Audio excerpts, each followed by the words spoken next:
Herbie, I don't hear you.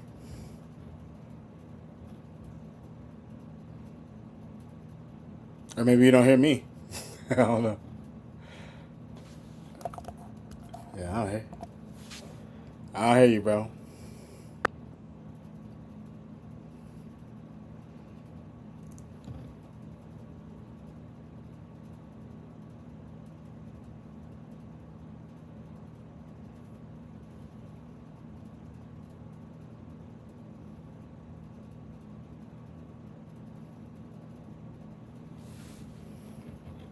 Oh, Okay, I hear you now. good. There we go. All right. Technical difficulties aside, Rod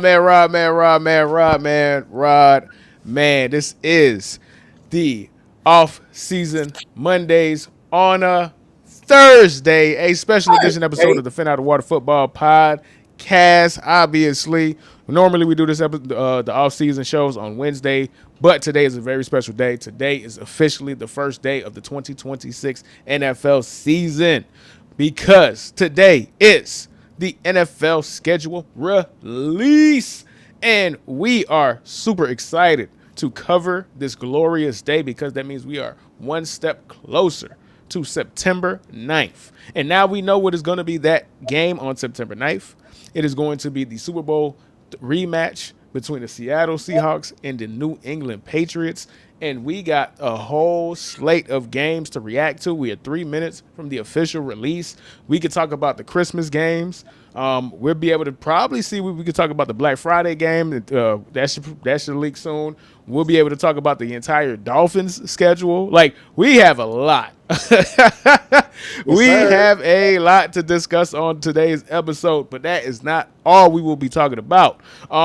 There is a conversation in a viral set of pictures that are going on in regards to the white woman trapping black athletes. So I just want to give our thoughts on that. And then towards the end of the show, we're going to do a little bit of NBA, man, and specifically talking about Victor Wembanyama and just his overall impact that he's had in these his real first playoff run, man.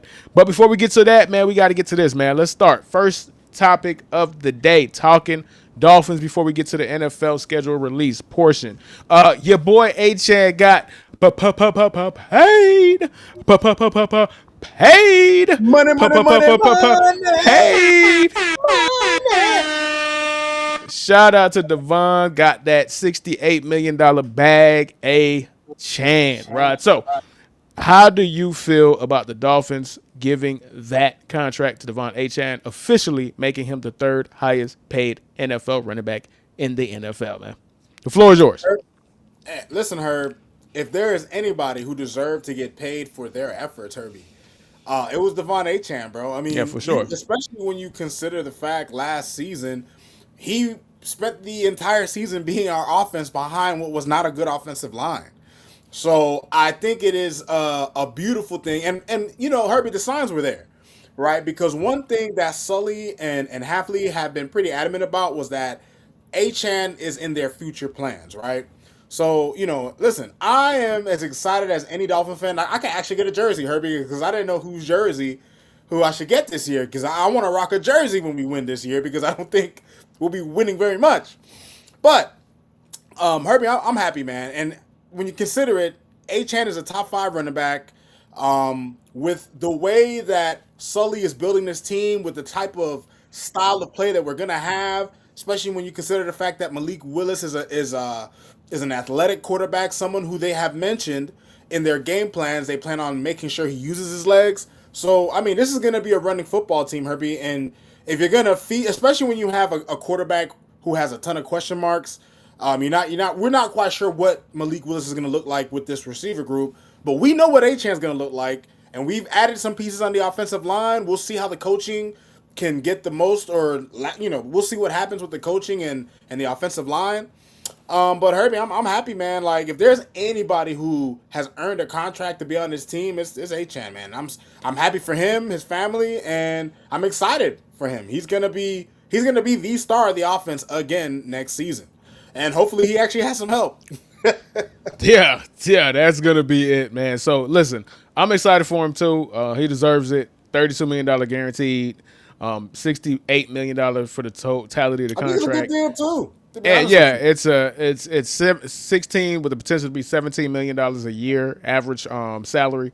So yeah, man, it when you have a rookie by the name of Jordan Love, not Jordan Love, Jeremiah Love, making $52 million guaranteed because he was a third overall pick in this last draft. This right here, you got Devon Achane, undoubtedly a top 5 running back at $32 million guaranteed. It's a steal. It's Yeah. absolutely a steal, Yeah. right? Like there's more money to be spent. And The here's the cap thing, has gone Herbie, up. Go ahead. and not to cut you, not to No, cut you you go ahead. off, You but good. I'm glad that they did this now, Herbie, because imagine once other guys start getting paid, what happens? The market resets. Yeah, for So sure. we got a good deal on a great running back before the next guy comes along who's not as good that demands more money. And So yeah, look at it. Look at it this way, right? Like we seen a bunch of running backs get contracts roughly $12 to $14 million a year. He got $16 million a year. Saquon Barkley is at 20. Christian McCaffrey is at 19. And then you got Devon Achane at 16 with the potential to go to 17. It's a good deal. Everybody wins. He's going to be on a bad football team, and with the potential to be on a good team in a couple of years, he got his money. He's going to get his attempts. They're going to feed him like crazy. Cool. So what else are they going to do with the ball? So it's a win-win for everybody involved, man. But now with that out the way, man, we got to go ahead and get to the actual crux of today's episode, man. So Talking Dolphins 2026 schedule, Rod. How do you feel, man? It's really here. Like, we did it, baby. We got to this side of the offseason, man. we made it. We can see the end of the tunnel, and it's light, it's bright, and it's full of orange and teal colors, dog. I'm excited. We're really here, dog. We survived the offseason, baby. We survived the offseason, baby. Now for the next phase. Now for the next phase. So, Rob, where do you want to start, bro? There's a bunch of places we could take this conversation. There's the rise of the international games that we could talk about. Obviously, the Dolphins schedule that's leaked. We could talk about that. Week 1, which is leaked. The future of the holiday games, which has leaked, and what that means. The streaming wars. Let's do the Dolphins, man. Let's knock out the Fins, man. Okay, so let's go ahead and do the Dolphins, man. So first things first, let's get to the Well, comments hey. first. Ralphie already know, man. Shout out to the boys already in the chat, man.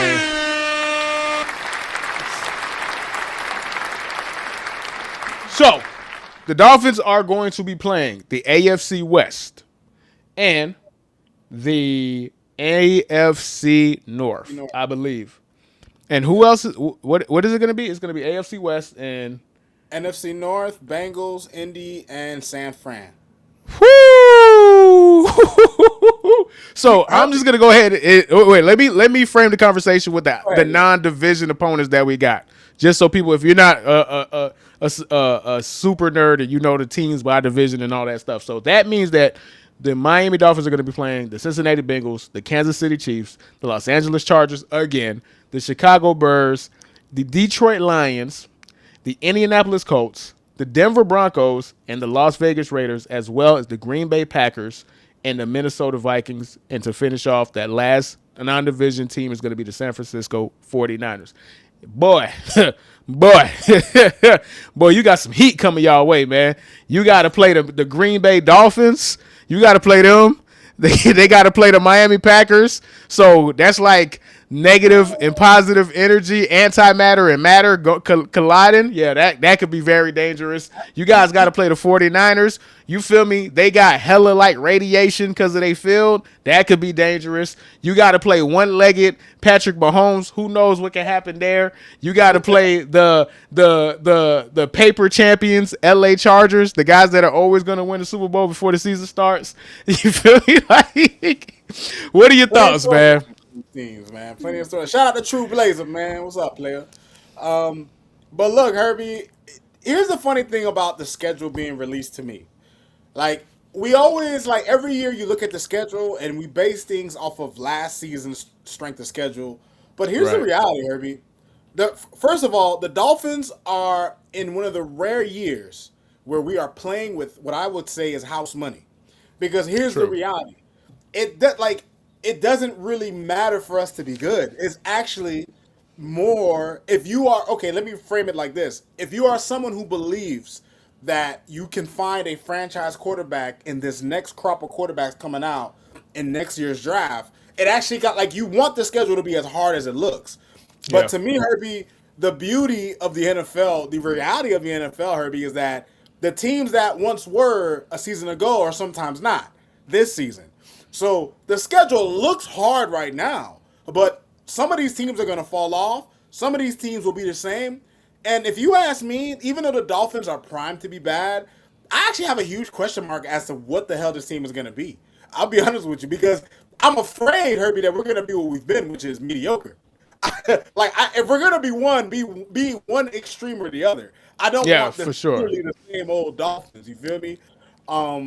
But the one thing that I find that one thing I like this. I don't know about some of you other Finns fans, but my God, thank God we ain't on prime time. I'm sick of watching these guys on underperform on This prime time. this will be tough. This will be tough.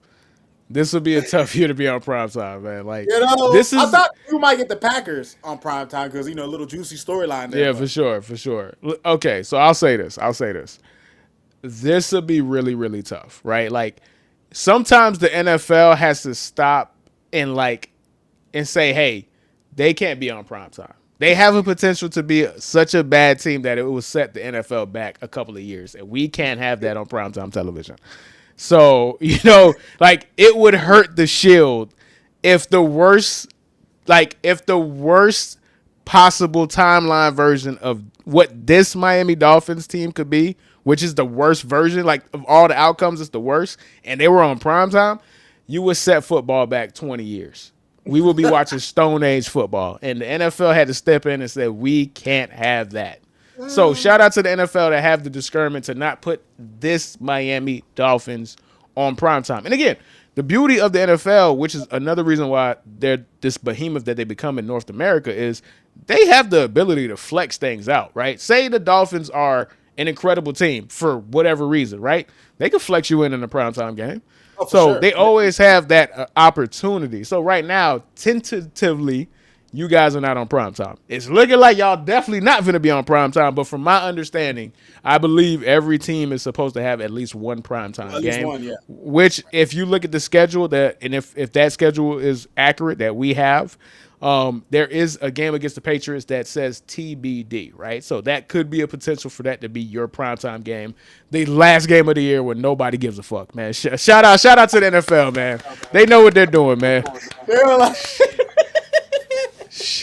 they're like, if the Patriots need to win the division, maybe we'll save it. Truly, truly genius.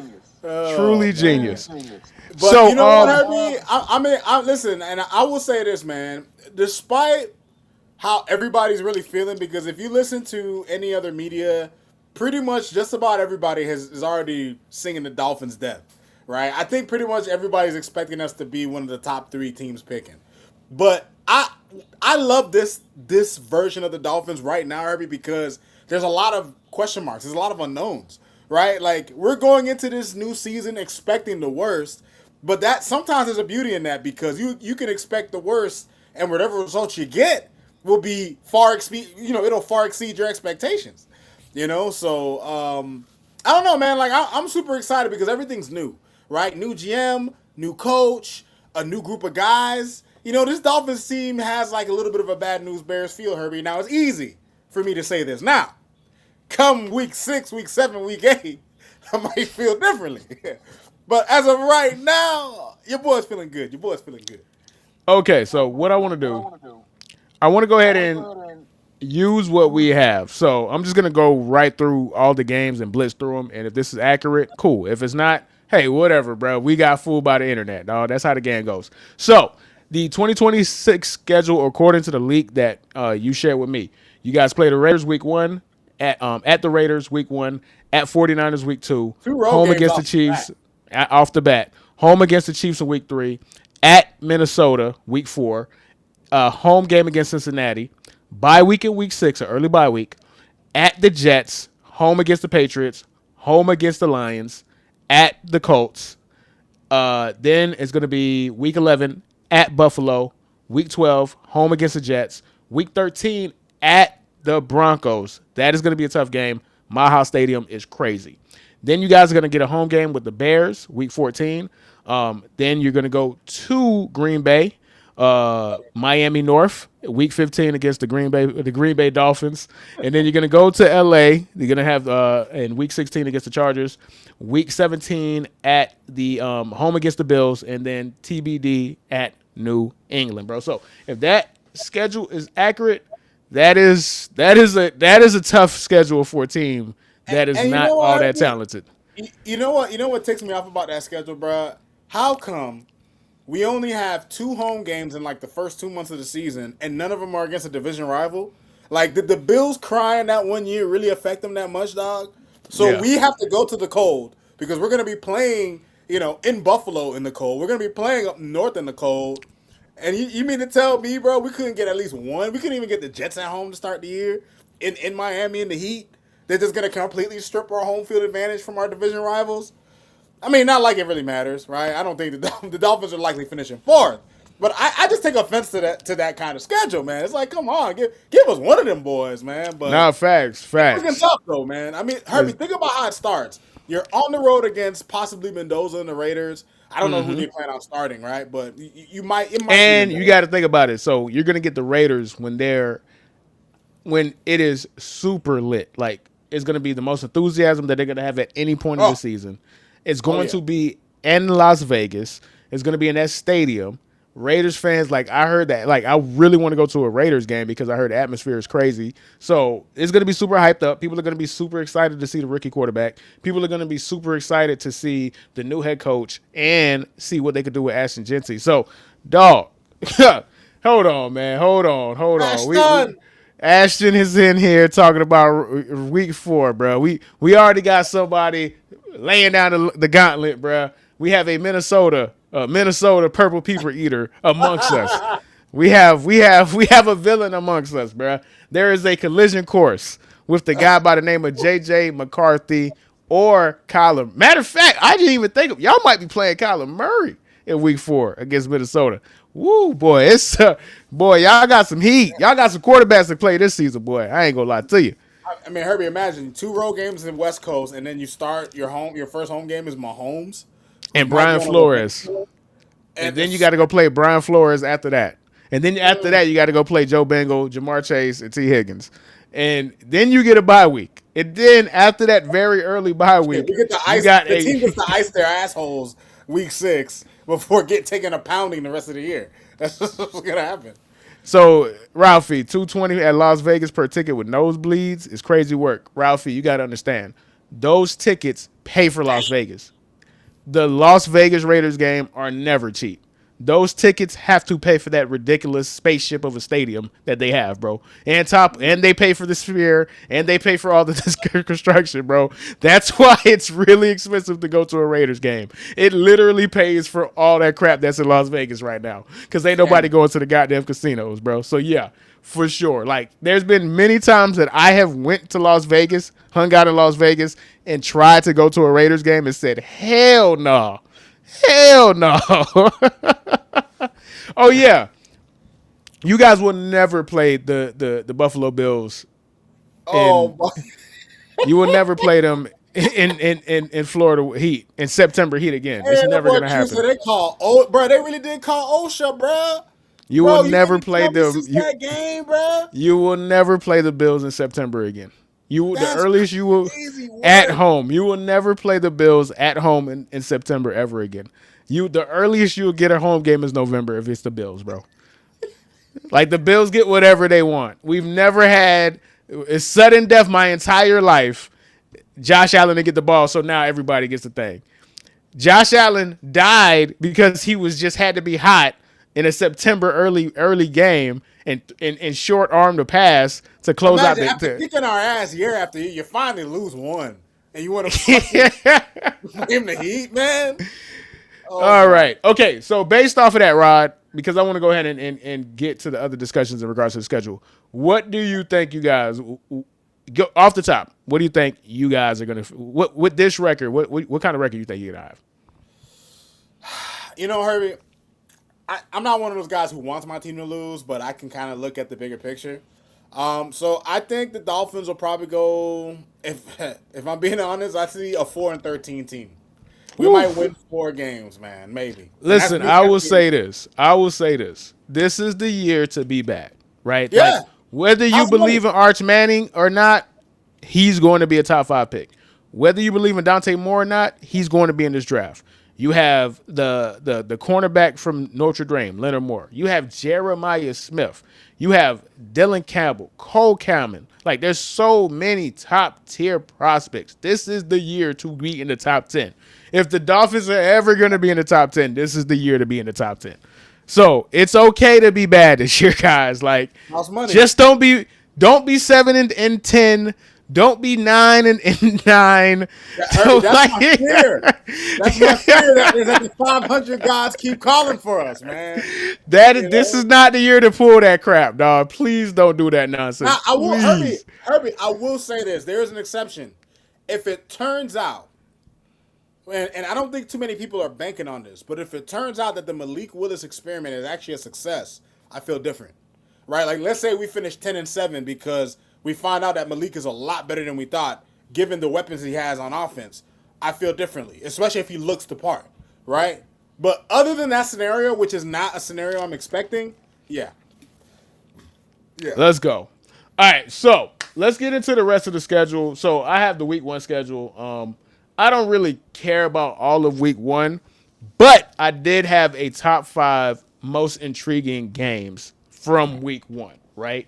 So these are my top 5 most intriguing games for a complete set of different reasons. That doesn't mean these are the best games. It doesn't mean that these are going to be the most amazing games. It just means that for me personally, these games have something that is very intriguing to each one, right? So my top 5. Number 5, Chicago at Carolina. So the reason why I find this game to be intriguing because it is going to have 2 young quarterbacks going in possibly different directions. Right now, we did see Bryce Young bounce back a little bit until he got to the playoffs. Dog. Wet the bed again. And then he made some incredible plays, and then he wet the bed again. But I want to see what the Chicago Bears are going to be able to do as far as adding momentum to how they finished last season, which is some of the most ridiculous football I've ever seen, but both good and bad. Like the Chicago Bears experience is out. Like if you're a Chicago Bears fan, I don't even know how your heart still work after that playoff series. So I want to see if they're able to bring it together, and I want to see how the Carolina Panthers and Bryce Young in particular, progress and see if they're actually both teams building off the momentum that they had to close out the season. Number 4, I only want to see this because I want to see if a meteor just like comes to the stadium and just blows both teams off the map, man. Commanders at Eagles, bro. So if like a meteor comes and just take out that whole stadium and both of them are gone forever, that's life, man. It's life. Didn't y'all tank for Tua? We did. Unfortunately, Yeah, we we did. did, man. Yeah, we failed at tanking the first time. But you Yeah, know what? I'll give this a new gym. New day, my friend. New day. it was supposed to be tank for Tua, and then it Could have was been tank for supposed to be Burrow. tank for Burrow, but your boy Brian Flores just wasn't going out like that, dog, and we end up with Tua Tagovailoa, man. Number 3, this one is gonna probably surprise you, Rod. My number 3 most game that I find intriguing from week 1, New Orleans at Detroit, and the reason why I have that at number 3 is because I want to see if Tyler Shuck is actually a quarterback, dog. I want to see if this is for real. Like I want to see if this is for real. And we're gonna see. It's gonna be a good team. It's gonna be at Detroit. It's gonna be a super hostile environment, and we'll find out so much about Tyler Shuck in that game. Number 2, it is gonna be New England at Seattle. Obviously, you want to see for one reason and one reason only. This is going to be the most painful experience of Mike Vrabel's life at Seattle, with 60,000 people yelling to the top of their lungs about his infidelity. Like, I cannot wait. I cannot wait. I cannot wait to see that. Are you kidding? Now, bro, I would pay for that. Fuck the game. The game is irrelevant. 60,000 people at that stadium, the loudest stadium in the NFL, talking about Diana Rossini in the boat. Oh, God, bro. Sign me up, bro. Put that on Netflix. Just have a camera on his face, and I will pay for Netflix just to watch that. And then number Mike's one, a obvious. cheater. Yeah. And number one for me, obviously, man, Miami, Las Vegas, bro. That's gonna be an incredible game. I cannot wait, man. So that's my top five, man. That is my top five most intriguing games from week one, bro. I love when we actually have stuff to talk about when it comes to football, actual I have my tangible own little stuff. top five, Herbie. I got my Man, own little top man, five. go ahead, man. Let me get that top five, dog. So number five, man, is gonna be San Fran and the Rams, Herbie. And listen, these games, these are two teams, Herbie, that you wonder about their Super Bowl windows. And honestly, the matchups between these two are always awesome games, right? And it's a week Yeah. one spectacle. You know what I mean? Um, Next game on the list, Herbie, and this one has actually become one of the better matchups in the AFC too. Buffalo at Houston Texans. Yeah, I was Right? looking at that too.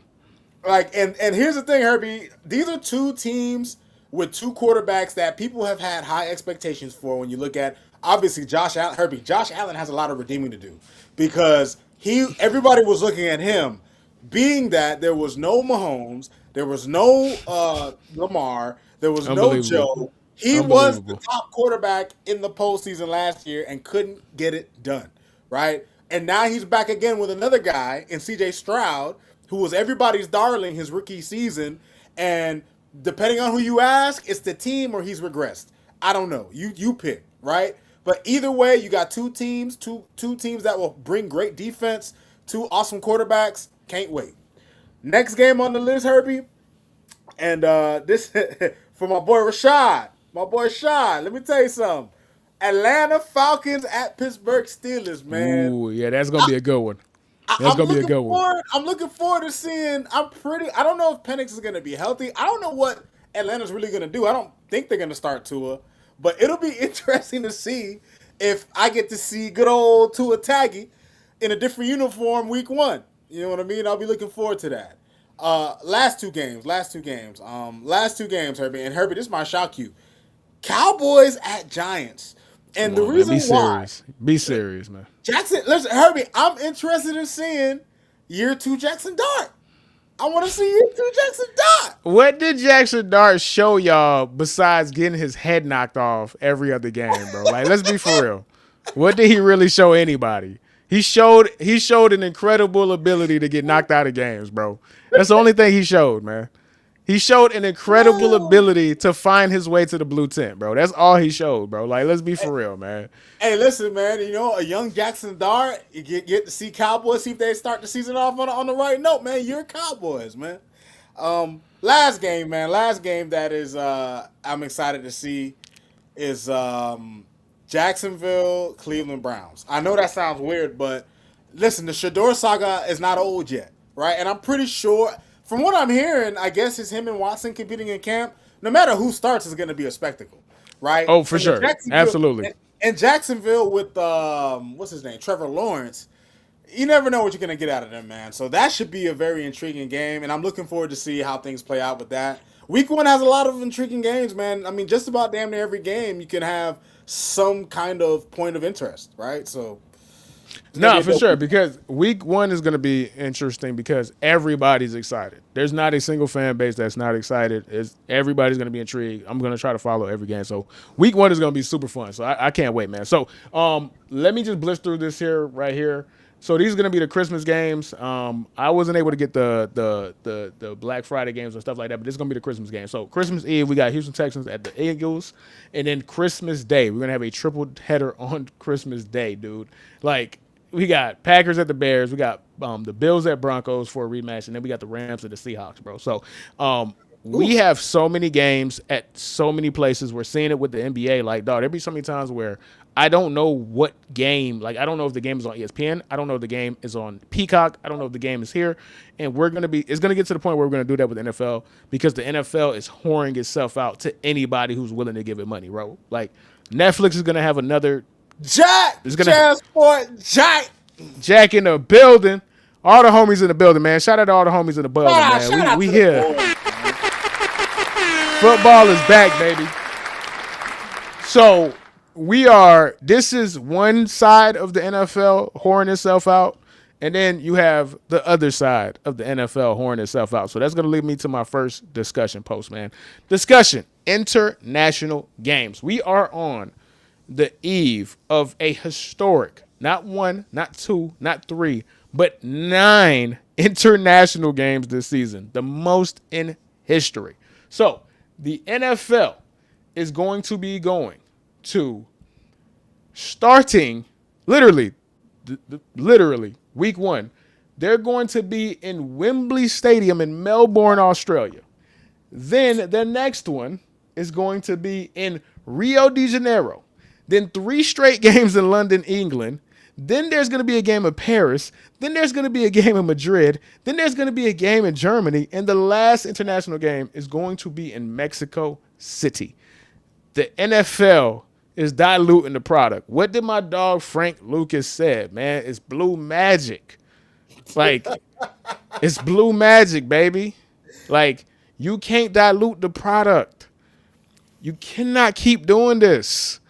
Like, I can't think of a good international game, right? Like, basketball lends itself to being played overseas.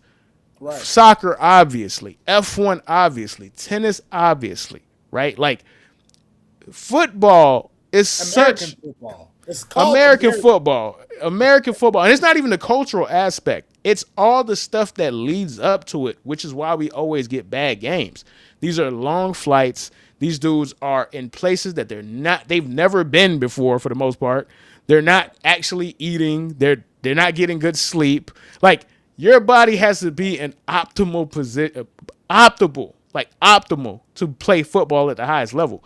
And these dudes are not ready to play football. Half the time they still got jet lag, dog. Like, the only team that's ready to do this is because they were so bad for so long that they were forced to go there with the Jags. The Jags are that's London's team, dog. So like, crazy how that is. All the NFL teams, Jags are London's team for real. It's crazy. So I just find it like, between the fact that we're on a collision course with 18 games, we have more games than we've ever had. We have 9 international games. It's going to be a lot of bad football, dog. Like, it's going to be a lot of, like, they can't keep stepping on the dope, man. Like, they can't keep stepping on the dope, dog. The Jaguars. And to the point, and someone made a point earlier about, I think it was Rafi, man. He says, why not NFL just add 8 new teams in the USA?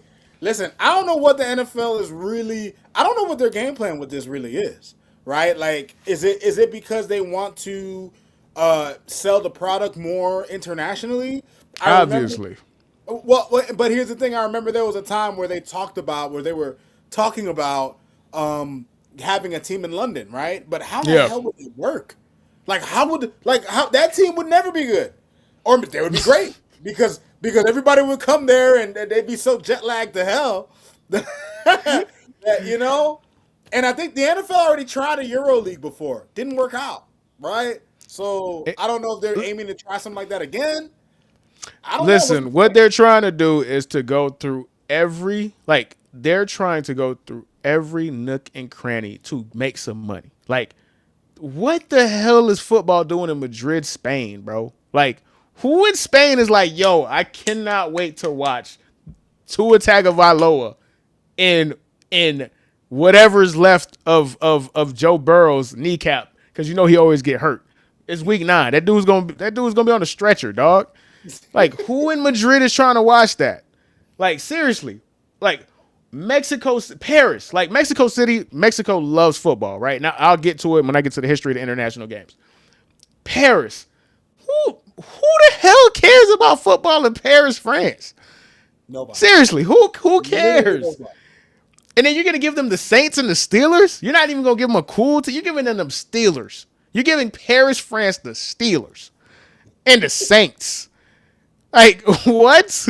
Bro, like, what are we talking about, bro? But let me get to the history of the NFL international games, right? So I didn't know this. Like, right? I had no idea. The first international game was in 1926, the first time where a game was played outside of the USA.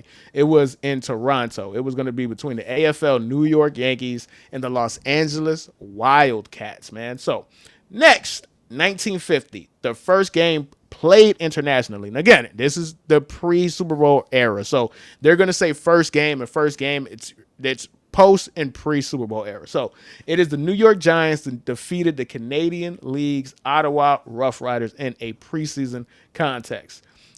Next time, 1976, the first NFL game played outside of North America was in Tokyo. The St. Louis Cardinals defeated the San Diego Chargers. And mind you, none of these were real football games. These were all mostly preseason for the longest. So these were all preseason games. Next, 1983, the first NFL game played in Europe at Wembley Stadium. Minnesota Vikings defeated the St. Louis Cardinals 28-10. Again, another preseason game. 1986, the American Bowl, which was a series of what the NFL decided to do, which they just had a bunch of games at London and in the UK, all preseason games. All preseason games from 1986 to 2005. 40 preseason games in total. Let me go ahead. Now, 1994. This was at Estadio Azteca in Mexico City. This game, a preseason game, still has the record for the most attended NFL game in history. Do you want to guess how much people were at this game, Rod? 90,000? 112, my boy. 112,000. Well, damn. Oh, I got to see this. Poor Spaniards. They have to see two again. I forgot they saw that garbage ass game was in Spain. I forgot, dog. That's right. Oh my God, they can't escape Tua in Spain. They can't, man. Oh, They all can't. right, man. And then let's see here, man. First international game, bro, in 2007. Wembley Stadium, it was the New York Giants defeated the Miami Dolphins in a regular season matchup. 2007 Dolphins, 13-10, bro. So, I get London. It's an English country. It's an English-speaking country. Obviously, there's history between us and them. You feel me? We're culturally different, but there's enough. All these other countries, they're football countries. And American football is so uniquely American that I don't know what the real end goal of this is other than it's just a gimmick, right? Like, and who knows? From my understanding, they usually sell these stuff out. Except for, I don't think Germany sold out. I think Germany, they just had to give tickets away because who the fuck cares about the Minnesota Vikings and stuff like that last time they went to Germany. But if there's money to be made, the NFL is going to go get it, no matter where it is. I wouldn't be surprised if they tried to play a football game in the Atlantic Ocean, right? Like dead ass. If they said there's money to be made if we play football in the Atlantic Ocean, in the middle of the Atlantic Ocean, we gonna go do it, bro. Like, if they said let's go to Antarctica to have the Super Bowl, they will do it. Like, I just feel like they're diluting the product.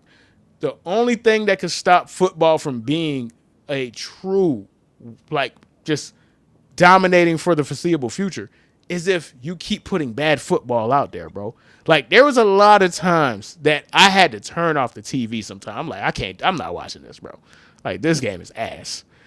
And it's only going to get worse, dog. Like, it's only going to get worse. So what are your thoughts before we move on to the next topic? I mean, listen, man. The NFL's greed is probably going to be their undoing, I guess, when it comes to these things, man. Yeah, man. Yeah. But I'm just gonna be honest. I'm just happy the Dolphins aren't throwing it. Like, for the past few years, they've just been throwing Miami at these international games. They threw us in Madrid before.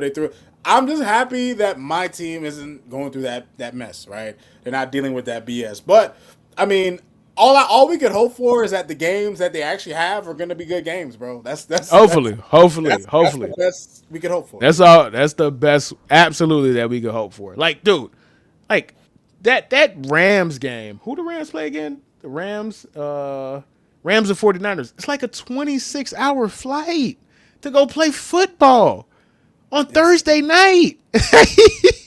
Oh, it's a Thursday game? It's a Thursday game, and mind you, they have to play it like at like 1 o'clock or like 10 o'clock in the morning for it to be 8 o'clock here. So, like, how is that going to be a good football game? Like, you're throwing these guys who have been doing something there since they were like 5 years old, like a pattern that they've built their entire lives, and you're just going to completely throw it out of whack because of this just insatiable pursuit of money. So it is what it is, man. God dang. All right. Next topic. Now, I know see people who are reading that white woman, black athlete. You're gonna be like, what are y'all talking about? What are you getting at, Herb? Walk with me. Okay? Walk with Walk me. with me. Walk with us. Walk with us. You feel me? Don't worry. We're not rage baiters. We're not race baiters. You feel me? We love love. Don't you love love, Rob? Love, love. I love to love, right? Love is love. So there was a viral, viral set of text messages that were exchanged. Now, to the people who are not chronically online like me and Rod, I will frame the conversation. It was a conversation that was shared online by somebody on Twitter who was like, "This is my homegirl's conversation with her sister in regards to how to trap a black athlete because the sister was envious of the lifestyle that her sister had." And the sister essentially gave her the game. And not only did she give her the game, she gave her the game with bullet points, Rod. I said, holy. Oh, they like Future said, it's an evil world we live in. I said, oh, they not playing no games out here, bro. Like they got it. So I will read the text messages. It's a lot, so just bear with us, right? And I'll try to go through them. So this ain't my words. It's gonna sound crazy. It's gonna sound super zesty. This is not from her. I'm just reading, dog. Text message from the sister who wants the athlete. I want a football player, NFL preferably. Emoji, emoji, a tall chocolate one, like you did. I want your life. The sister replied, girl, that's easy, but you have to play your cards right. You can't be emotional. Man, this chick a gangster, man. What's up, man? That's a dangerous woman, dog. That's dangerous. You know how to, when they know how to play the game like that, man. Girl said, you can't be emotional. You can't be an emotional little girl. That's tough. Oh, hey, man. Hey, I got to respect the game, man. The game is the game. The game is the game, baby. You got to respect it. So the other sister replies, teach me. And then we got the Bible, Rod. Here comes the Bible. Here comes the Bible. Step 1. He's the prize. Remember, he could change your life. You can't change his. Step 2, dealing with cheating. Don't look for it. And I'm quoting her because she put it in caps. Girls will throw themselves at him. Some will succeed. It's just a fling. Let it go. This is a gangster, Rod. She's a gangster. She's a gangster. Then she proceeds to say, but don't let him get emotionally attached to one of them. Game. Hey, she giving some game. She giving some game. And it goes on. Because he will always be attracted to black women. But this is fucked up. She said, this is how you got to do it. You got to provoke that black woman and get the shenane out of her. And that's going to make him, and that's going to piss him off. So he not going to talk to her. Game, Rod. It's nasty out here. It's nasty. That's diabolical. Wow. It's nasty out here, man. Step 3. We on step 3 now. Be an asset to him. Fold his clothes. Buy him. Bring him food. Do his homework. Completely integrate yourself into his life to where he can't function without you. Game. Number 4, don't embarrass him. Don't cheat. Don't text other men. His cute friends and teammates will try you. Ignore it. Just in case the relationship ends, another athlete will see you as gold. Man, I gotta give it up, man. I gotta give it up. I gotta give it up. You know what's crazy? And Herbie, you know what's crazy? Like, she listed all those bullet points, but number 1, all she was really describing was like how traditionally women used to treat men back in the day. in a which lot is of senses. crazy.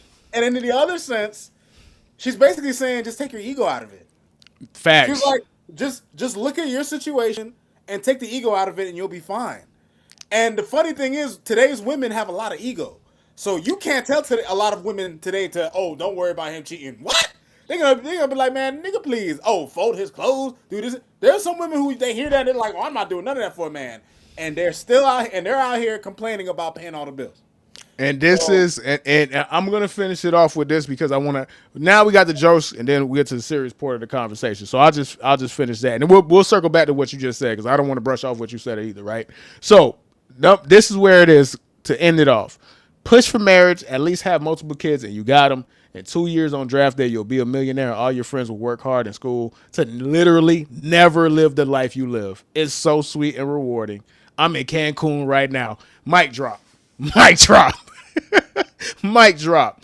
So, Rod, we have had multiple conversations in regards to race and dating when it comes to the dynamic between the black male athlete or the black entertainer and a white woman, right? We've done the episodes with Shannon Sharp and his situation. We just recently, not too long ago, did the episode with Sharon Moore, right? Like, I have no issue. Like it puts me in a position where I look like somebody who bangs on black dudes who date white women. I don't care. I'm not the meat detective. I'm not the meat police, bro. You could put your meat wherever the hell you want to put it, bro. It ain't mine. Do your thing, player. right. Do your thing. However, what I really despise is the fact that dudes try to pretend that it ain't what it is. You chose a white woman for a reason. Own that. Stop lying. Stop. Or putting down black women to justify your choice. Exactly. And this is the Doesn't make reason sense. why you are not a person to them. You are a means to the end in a lot of cases. She just dispelled that to you. That's how they view a lot of us. A lot of them view us that way. They would not look at you if you were not an athlete. They would not look at you if you were not in a position of power. Be mindful of that. A lot of these dudes get lost in the sauce. Yep. And Ego. and a lot of them, they have great relationships. They're happy. That's which is the ironic part. Like the women are so good at it that they truly make these niggas happy, regardless of if it's their lover, if they love them or not. They play the role so well. The objective is this nigga has to stay happy, no matter what. So it's wild when you see it that molecular, that scientific, that thorough. Like you said, take your emotion out of it because this is a game. Are you trying to get 30 or you trying to ride the bench? You trying to hoop? Huh? You want that Lexus? You want the G-Wagon? This is what you got to do to go get it. The dudes are competing. They're going to practice. They're putting up 1,000 shots. The women are practicing. They're putting up. They're folding 1,000 clothes. Man, they're getting their 10,000 hours too. It's a game, dog. You're playing a game. You're playing the game, the sport. They're playing the game of life. It's a different game that they're playing. And if you are understanding of that, cool. RG3 is the perfect case study of this. RG3 understands the game. You will never take the white woman from RG3 because he has protected himself against the white woman so he could keep getting the white woman. Shannon Sharp didn't play the game. Sharon Moore didn't play the game. They got lost in the sauce, man. Yep. As long as you understand there is a game being played, cool. It be like you said, the guys that have to put down black women to justify their preference. The guys that have to attack black women just so you could be with a white woman. These same white women that don't give two shits about you for real, for real. Like when we did episode years ago on the main pod, on the Cowboys pod, when Terrell Owens said, black women used to tease me, so I gravitated towards white women. Nigga, what did you think the white women said about you, nigga? Ah, right. The fuck you talking about? What the black girl said you were dark. The white women said you look like a monkey, nigga. Like it's better. Like it's He said that better. shit. They Like just it's didn't better. tell you that because they prioritized the lifestyle that you would provide them. They were smart enough to keep that in here and never let it come out of here. So you fell for the game. Like, don't fall for the game. Like, these niggas will tell you, I don't see race, I see color. No, you see color because you ended up with the white woman, dog. You obviously see color. You didn't Weird. fall and trip and see just fall into a white woman's lap. Like, that's not how it happened. It's not how it happened, dog. Now, what it also and then this is where it gets kind of tricky though, because even though I say that's not how it happened, it kind of does. They're aggressive. They identify who's a mark. They ingratiate themselves. Like she said, make it to the point where you are ingratiated so much that he cannot function without you. When a lot of these, the football players and the basketball players, they end up in the same point, but for different reasons, right? When football players end up with white women is because these were predominantly football players from black schools in Little League all the way through high school, and then they go to a very white college. And those white women, Rob, you went to a white college. You know how they get down. That's you, boy. You see? They come full force, and they know how to get a nigga. They know how to do it. They are phenomenal at getting a nigga if they want a nigga. You know what I'm saying? Oh yeah. Oh yeah. The basketball players, a lot of these basketball players, especially nowadays, they're coming from rich families. So they're going to private school. They're at a prep school. They're in these AAU places. So a lot of times they're only around white women. They develop the social skills to only date white women because that's all they've ever been around, right? Like we seen it with Tyrese Halliburton. He was on Cam Newton and Mason's podcast, and they asked him about the viral video with him coming out with all the snow bunnies. He was like, "Bro, I'm from Wisconsin, bro. Well, all I know is white people, bro." And I'm like, Can't be mad at that man for that. That's his environment. Right? It's his environment, right? So, and again, I don't begrudge anybody. I hope nobody's taking this to like I'm not, right? But I sprang up Tyrese Halliburton and that point that he made, and I'm going to give you a counterpoint by the guy by the name of Klay Thompson. Check Klay Thompson's resume. Now, Klay Thompson's daddy plays for the Lakers, which means that Klay Thompson has been living in the Hollywood Hills his entire life. He's been rich his whole life. Not a matter of fact, he's been wealthy his whole life. His daddy played for the Lakers. Klay Thompson is biracial. Klay Thompson has only went to the richest white school in the Hollywood Hills. Klay Thompson, if anybody looks like a guy that only dates white women, you would think would be him. He always finds his way to black women. Always. So it is a choice. You niggas are making choices. Just own it. Klay Thompson, who has more reason to date a white woman being half white himself, and he only finds black women, could do it. You niggas could do it too. Y'all don't want to.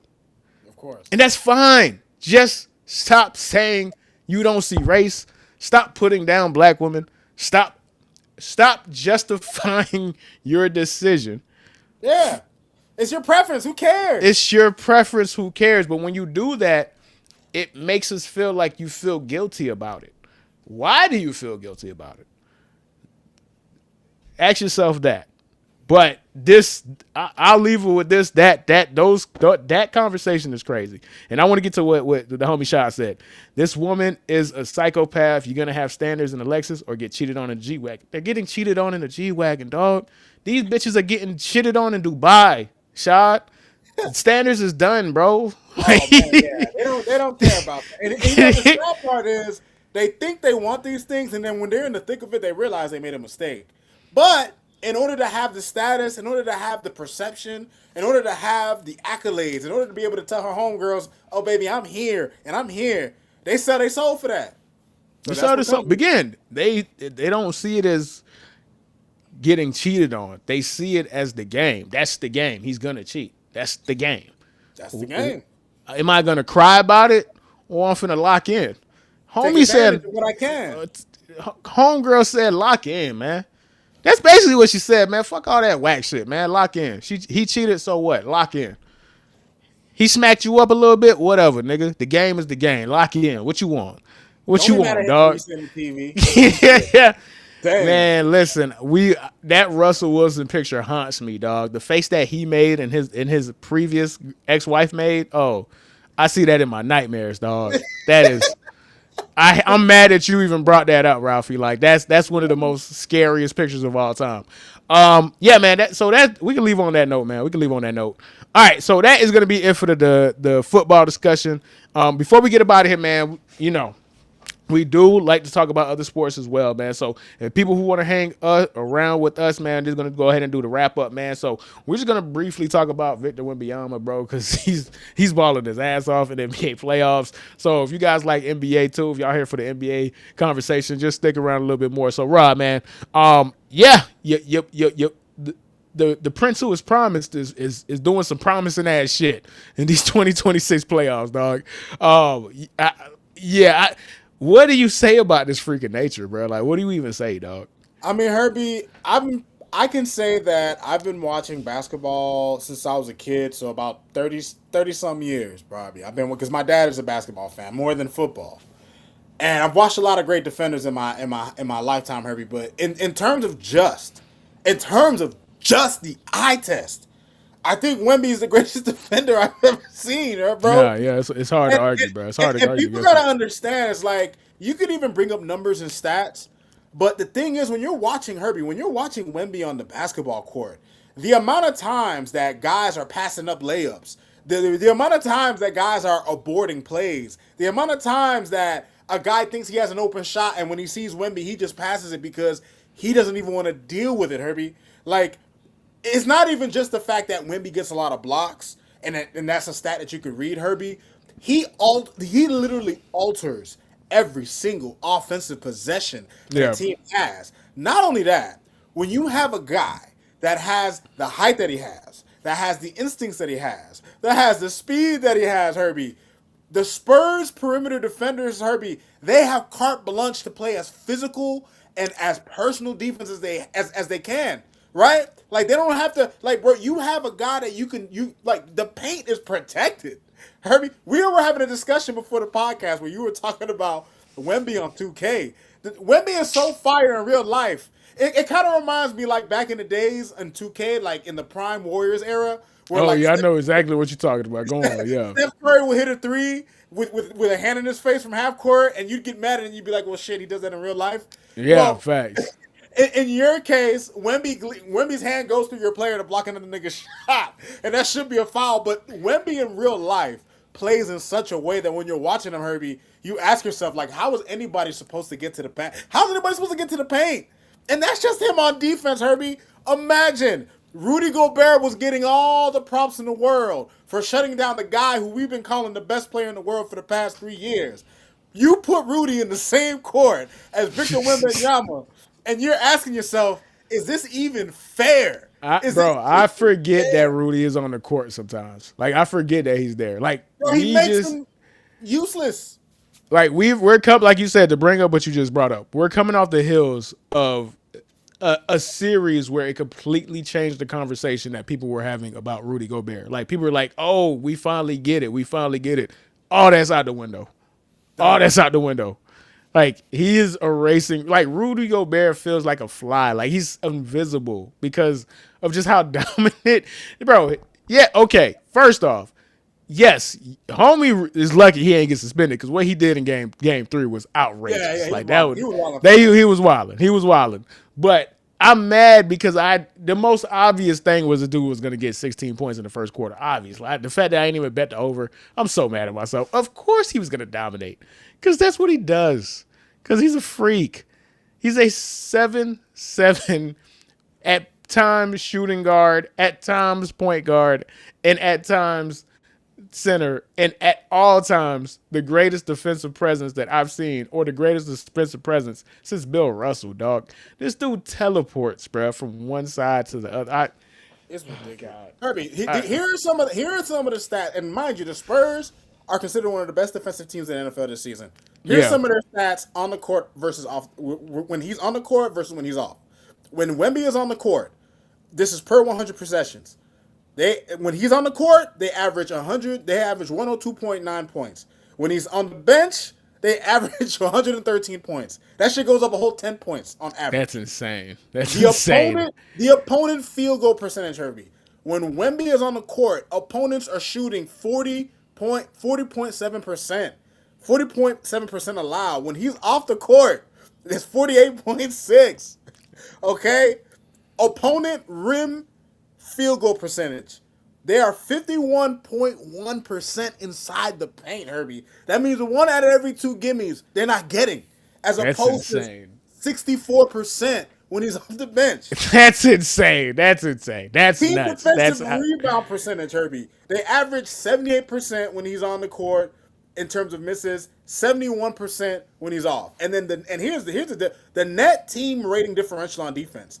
A plus 9.8 net team differential. When he's off the court, it's a negative 1.5. He makes that much of a difference off and on the court, and you see it, Herbie. Like Herbie, in terms of watching the guy, you look at Wemby and you go, "My God, like this nigga's everywhere." The guy had 12 blocks. He had a triple double with blocks, man. He had a triple double. He had more blocks than points. Get out of here, bro. Like we're watching a real life monster. Like Nah, that's what facts. we're watching. He's Like- a monster in person. like Shaq said. Shaq said it, bro. He's a perfect player. Like I don't agree with that because there's still some flaws, but Well, Shaq said he's the perfect big man. Yeah, that's what. Yeah. He's the perfect big man. That is 100% true. He is the perfect big man. Like he is the perfect big man, and it's just we've created Wemby on 2K. Like we've always said, you know what? Let's just make this super tall dude with super ridiculous arms, and let's actually see it. When I play 2K and I play against the Spurs, I'm like, yo, like this isn't a creative player in my park. This is an actual human being that's in the game. Like this is weird. This ain't weird to y'all. Like that's weird, dog. Like and shout out to Wemby, man. Hey, all that crap I talked about these white dudes getting with these white women, man. Wemby's dad got that white woman. He said, "I'm 6'9". My wife needs to be tall, and we're going to create a freak, bro." He got him a 6'4" white woman, and they got a 7'7" baby, bro. Look at God, man. Look at God, man. Look at God. God gonna do it every time. Man, shout out to True. He said we've yet to see the best of Wemby. That's the scary part. That's the scary part. He's 22. He hasn't even hit his prime. Yeah, it's nuts. If he puts on weight and he's able to actually deal with the physicality, because that's a lot of times when you see him drift into the outside of the paint, it's just because it's exhausting, right? If he gets a little bit bigger and he gets his grown man body, oh my God, bro, you can forget about it, dog. It's for sure. I can't wait for that series, man, because I'm pretty sure the Spurs are gonna finish up the Timberwolves. And OKC is looking like they could be the next dynasty, but man, I know Wemby and the Spurs. It's gonna be a hell of a series because this man hates Chet Holmgren. I just love the fact that he despises somebody. Like that's why we need one of these dudes. We need this. We missing it, man. And I'm gonna leave off with this, man. The game is the game. Are we talking about relationships or the wire? What's the difference, Shad? What's the difference? What's the difference? All right, with that, man, we will see y'all next week, man. So, obviously, we'll be able to really investigate the entire schedule, man. So we'll talk about the games that we're excited. We'll follow up. We'll talk about our favorite primetime games because we'll have all the information, man. But with that, it is time to check out this episode of Fin Out the Water, Rod. Thank you. Thank everybody in the chat. You feel me? The homies.